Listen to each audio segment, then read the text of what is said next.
Live from the Jersey Shore to the world. Get up, get out, do something. Wake up with Jeremy Grunin. Take the show wherever you go. Download the free Radio Pup app for your smartphone or tablet. Join the conversation. 732-505-1160. News Talk Radio WOBM AM 1160 and 1310. Listen online at WOBMAM.com. Hey, welcome back. Wake up with Jeremy Grunin. 7:10 Wednesday, September 21st, 68 degrees, getting up to 79 today. WOBM AM 1160 and 1310. News Talk Radio, streaming live on the Radio Pup app and WOBMAM.com. 732-505-1160 to join the conversation. We are now joined in studio by Susan Araujo and Bill Crimmins. We have the Administrative Director of Nursing, which is Susan, and Bill Crimmins, who is a certified, yeah, I asked you what a CDE is. It's actually written here, and I'm not that smart. A certified diabetes educator and a pharmacist. Welcome to the show, guys. How are you? Very good, thank you. That's good. That's good. All right, let's first. I want to get an overview of your job. So, Susan, take it away first. What is it you do specifically for Community Medical Center? Okay, I'm one of the administrative directors of nursing, which means that half the units in the hospital, the directors report to me, and we help to manage to make sure that the care is that provided is very good for our patients. I got into nursing. I've been in nursing for 38 years. Absolutely love it. Wow. You started nursing at 4? Yes, that's true. Wow. Yes, I was very, very young when I graduated. Wow, that's amazing. Like Doogie Howser style.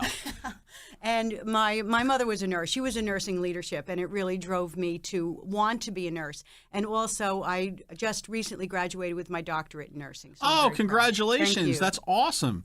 You and Terry Kubil, were you like in the same? Well, we weren't different classes, but we graduated the same year. Yeah, very Terry's nice. a good friend. That's good. Bill, I mean, not that you have to. She just got her doctorate. So what have you done recently? Not much, but I'm a pharmacist and a certified diabetic educator, and my role at the hospital, the Community Medical Center, is to meet with patients on an individual basis and provide diabetic education. Problem solve, see what they're doing, make sure they're doing things right, and educate them on their medicines, explain how they work, how to take them, side effects, so forth. And you have to look at it as the fact that these patients are passing through the hospital, and you want to get them and educate them. Now, how do you get? Now, listen, I understand Susan because Susan comes from she has a lineage of nursing. Right, so it's like this is like she was born, and it was like she knew that she probably wanted to be a nurse. She was probably playing with her Barbie and Ken dolls and resuscitating them back to health when they needed it. But Bill, what's your story? I always wonder how someone gets into pharmacy. Actually, my friend decided to go to pharmacy college, and he talked me into it. And I thought at the time it sounded like a good idea. That's good. He dropped out, and I stayed with it. So you got into pharmacy because you were easily manipulated? Well, because I didn't know what to do with my life, I guess. I'm just playing. That's good. Listen, whatever works, man. That's good for you. All right. We are really here talking today about diabetes, right? Because that's like been the theme of my morning so far. So why don't you tell us a little bit, first of all, who is at risk for diabetes? Well, everyone's at risk for diabetes. It is familial. You do have, if you have a lineage of it, as you were talking about lineage, yes, you are more prone to become diabetic. But we see more, diabetes is on the rise. And one of the reasons it's on the rise is because our diet has become very poor. Everyone's eating fast food. Skittles, we will get into that later. Oh. Okay, sorry, Jeremy. It's not your fault. But we see our youth today, they're not out. I know when I was growing up, we were out after school. We were out on our bikes. We were out running. Today, they're on their electronic devices. They're very sedentary. The lifestyle is different. 28% of our patients in our hospital have a history of diabetes. It's one of their comorbidities. So it's important that we really address this problem. People should be getting their blood work done as part of their routine physical, and they should be making sure that they are not that they don't have diabetes, that their physician helps them. And once they find out, we need to get them on the right path right away, because people don't think, well, I have diabetes, it's okay, it's go away, I'll just stop eating some things. That's not the way it works. Once you're diabetic, you're diabetic. And that leads to all the other problems, the heart disease, the problems with your eyes, the problems with your circulation, those are the things that we really want to prevent, is all those complications from diabetes. Right. Well, so can adults get diabetes later in life? I mean, you Absolutely. I'll let Absolutely. Bill talk about a little Absolutely. bit about that. The pathology of type 2 diabetes involves you have a group of cells on your pancreas. They're called beta cells. That's where insulin is secreted, okay? And it starts out where, think of insulin like a taxi cab, okay? It transports glucose into your muscle, fat, and liver cells. But when it gets to the cell surface, it can't get in there. That's called insulin resistance. So as a result, your beta cells pour out more insulin, and it kicks the door down and gets it in, okay? And this goes on for anywhere from 5 to 7 years until eventually your beta cells start to burn out. Now you have insulin resistance, but you don't have enough insulin to compensate anymore. And then that's where they make a diagnosis of diabetes. Wow, that's so. Have you ever considered doing this professionally, like educating professionally? Because that was a very good description. I had it all in my head. I always use that movie Osmosis Jones, which nobody knows did you ever see that? Yes. Yeah, I liked it. Anyway, but that like I have the picture of little blue and red guys running around in your body, like trying to knock down the doors of whatever. That was good. So you can get that, and so it's caused very much but it can be caused by diet and lack of activity, right? And just a lack of a healthy lifestyle, right? Correct. Okay. When you exercise or are physically active, that makes it easier for insulin to bring the glucose into the muscle, fat, and liver cells. Gotcha. Okay? What is gestational diabetes? What does that mean? That's gestational diabetes is what women develop during their pregnancy. So we want to make sure that we're able to address that. That's why it's important that women get that checked for diabetes during their pregnancy as well, because we want to keep that under control. Okay. So we said that incidence rates are growing, right? And you said a lot of that is because of a lack of because of fast food and because we've moved more into a sedentary lifestyle than ever. We're all attached to our devices, and we're all like, tweeting does not burn enough calories. That's from what true. I understand, right? That's very true. Now, one of the things that is important to understand is there's really nothing that you cannot eat as a diabetic. Okay. So let's hold that right there, okay? Because I think that's important, because we want to understand signs and symptoms, right? And we also want to understand how you control it and what you can and can't eat. And how you read labels, et cetera, et cetera. We want to do all that, but we have to take a break because I have to pay the bills and I have to pay my salary so that I can donate it, whatever. Susan Araujo and Bill, I'm getting more comfortable with that now, right? Mm-hmm. And Bill Crimmins, Community Medical Center. We're talking about diabetes, and we'll be back with more right after this. The Sean Hannity Show, this afternoon at 3. Wake Up with Jeremy Grunin returns next. News Talk Radio WOBM AM 1160 and 1310. Hey, welcome back. Wake Up with Jeremy Grunin. We are here with Susan Araujo and Bill Crimmins. They are from Community Medical Center. We're talking about diabetes and signs and symptoms, et cetera, et cetera. So tell me, what are some of the signs and some of the ways that we can kind of combat those signs? Well, the signs of high blood sugar, which is called hyperglycemia, is when your sugar gets really high and you start to get very thirsty, you have frequent urination, you feel lethargic, tired, wounds don't heal too well, cuts, and finally go to a doctor. Right. And they find your sugars are 500, 600, and you have diabetes. And those are the symptoms you want to look out for. And sometimes people will go on with those symptoms for many, many, many, many months, not knowing they just got the flu or something. Right. And that's and what it's happens. more. And you were going to say, I'm sorry, Susan. And no, that's okay. And one of the things that's amazing is that you can you could have diabetes for 10 years before even knowing it. And a lot of the different comorbidities or the different complications you can develop start during those years. So that's why the sooner you can get diagnosed with diabetes, the better. And I think, Bill, you want to talk a little bit about statistics with diabetes and how many diabetics are out there in our population today. In our adult population, we have 29.1 million diabetics. Wow. 21 are diagnosed and 8.1 are undiagnosed. They're walking around with diabetes. In addition, you have 86 million pre-diabetics right now in this country. And you want to get those people, because if you can deal with it while they're in Right. the pre-diabetic phase, you can prevent diabetes. or at the very least delay its onset for many years. So that's like a third of our country That's either right. has diabetes or is predisposed to it or is about to could get it at any time. Right. Wow. Okay. So you're saying, first of all, there's nothing a person that they can't eat, right? As long as they look at portion size and understand what they're eating, right? The thing that's important to know is that the body doesn't differentiate between a carbohydrate and what it's from. A carbohydrate is a carbohydrate. And everyone says, well, I can't have sugar. So they go out and they buy all these sugar-free cookies and say, I can have as many of these as I want because they're sugar-free. That's not true. You need to look at the package label and say, what is the number of carbohydrates? And look at it this way. I should be eating between 45 and 60 grams of carbohydrate per meal. Okay. So if I'm keeping to that, if I look at a package that's sugar-free and it has 25 grams of carbohydrates, and I look at a package that is not sugar-free and it has 26 grams, I'm really not saving anything because my body takes carbohydrates no matter where they're from and treats it exactly the same way. So that's why when you put your meal plan together, you should be saying how many carbohydrates are in that meal. And that's when we talk about calorie counting or carb counting. That's where that comes from. Gotcha. Okay. And so we can learn all this at Community Medical Center through the Center for Diabetes Education, right? That is correct. Why don't you tell me a little bit about that? Well, our Center for Diabetes Education we have a dietitian, we have a nurse, and we have some other diabetes educators who come in and can do courses for you. There's 4-day classes, there's 1-day classes.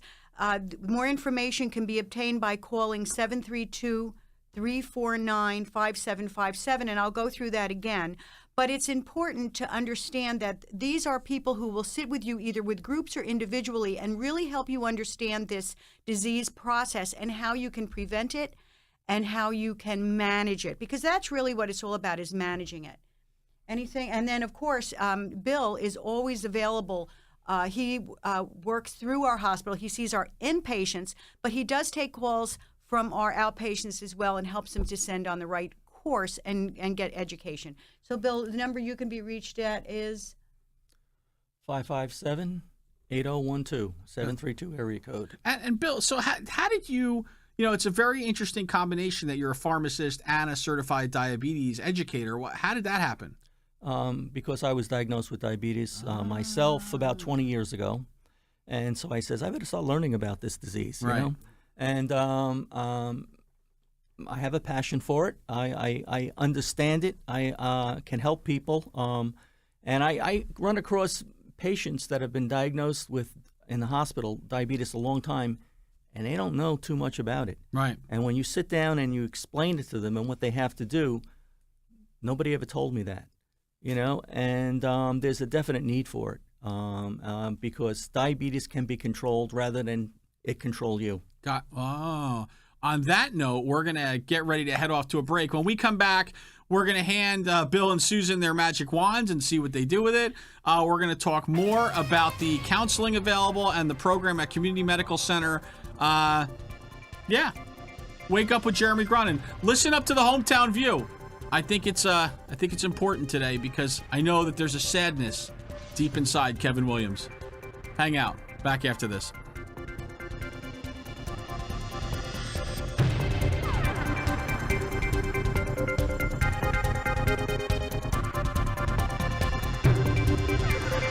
Coming up next, the latest from WOBM News, the Town Square, New Jersey News Network, and Fox News Radio. Wake up with Jeremy Grunin. News Talk Radio, WOBM AM 1160 and 1310. Live from the Bob Levy Broadcast Center, overlooking the Toms River. It's time to get up, get out, do something. Wake up with Jeremy Grunin. Be a part of the show. 732-505-1160. News Talk Radio, WOBM AM 1160 and 1310. Listen online at WOBMAM.com. Hey, welcome back. Wake up with Jeremy Grunin, 7:36, Wednesday, September 21st, 68 degrees, getting up to 79 today. WOBM AM 1160 and 1310. News Talk Radio. Streaming live on the Radio Pup app and WOBMAM.com. 732-505-1160. Join the conversation. We are joined in the studio by Susan Araujo and Bill Crimmins. We are talking about diabetes. We're talking about prevention. We're talking about Robert Wood Johnson Barnabas and Community Medical Center. And so November, which is just around the corner, I can't believe I'm saying that. I thought it was just the summer. November is Diabetes Awareness Month, right? That is correct. So tell me about that. Well, we have different programs that we hold during the month of November.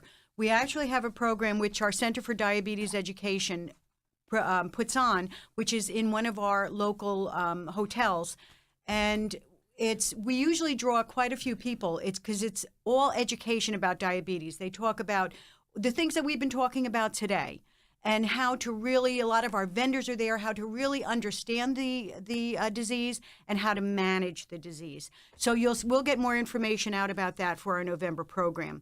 Also, we have an inpatient diabetes where we hold tables inside the hospital as well, and a lot of information about prevention of diabetes as well. So you'll see more come out about that, and we're looking forward to holding those. Cool. Are you going to teach stuff during that? Yes, I'm going to be doing grand rounds for nursing in November, and I'm still deciding on the topic. Yeah.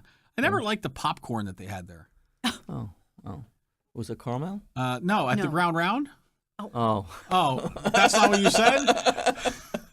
No. Grand rounds. Oh, grand rounds. I get confused. I thought, all right, yeah, well, listen, it's my listening skills. All right, listen, it's that time. We digress. It is time for me to give you the magic wand, the pixie dust, the fairy dust, the ability just to wiggle your nose and make an impact on something here in the world.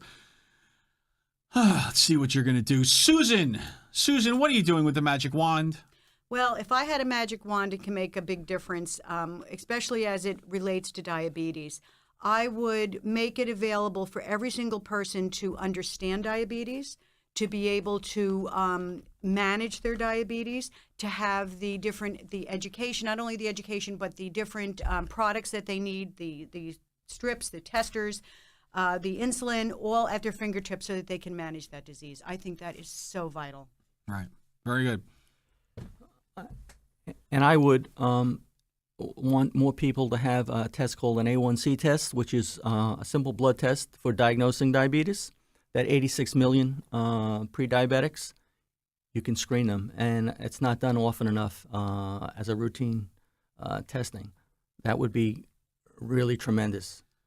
What's that called? The A1C? A1C. You see it on all the television commercials now. They talk about it's called hemoglobin A1C. That goes back 3 months, and it calculates an average blood glucose, and the value comes back on the lab report as a percentage. When you hit 6.5% or above, they make a diagnosis of diabetes. I thought it tested the steak sauce to A1C. You're always thinking about food. I thought it was a steak sauce ratio thing. I didn't really get it, but now I'm on a ground round, steak sauce, Skittles. I'm telling you what.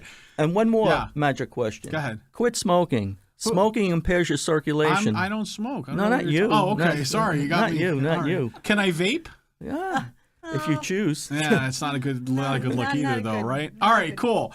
Well, listen, if folks want to learn more, where could they go learn more about all these great things happening at Community Medical Center as it pertains to the world of diabetes? Okay, once again, I'd like to give the number for the Center for Diabetes Education at Community Medical Center. Now, just so you're aware, we have been certified by the ADA for education since 1995. And some of the programs you can learn, they're all taught by a certified diabetes educator, is really learning that how to monitor your blood sugar levels, what your treatment options are, meal planning, smart shopping, staying fit, preventing complications, and identifying carbohydrates. And they can be reached for more information, the Center of Diabetes Education at 732-349-5757. And for more information about Community Medical Center, you can call 1-888-724-7123 or visit barnabashealth.org/community. And then like us on Facebook.com, Community Medical. Is that a backslash or a forward slash? I think know. it's a forward slash. Okay, right? forward slash. I think if it goes like from the bottom left to the top right, that's a forward slash, right, Zach? Yes. That's a forward slash, right? That's a forward Because the slash. slash is going, it's like leaning forward, like it's like leaning in. You know what I mean? Anyway, I wanted to clarify that. Okay, thank you for clarification. Susan Araujo and Bill Crimmins, Community Medical Center. Thank you so much for your time this morning, dropping some diabetes knowledge on us, and we look forward to November when we can Oh, wait, I was going to say we could celebrate, but we don't. We just edumacate during November. Thank you so much. Have a great day. Thank you very much. Back with more Wake Up with Jeremy Grunin right after this.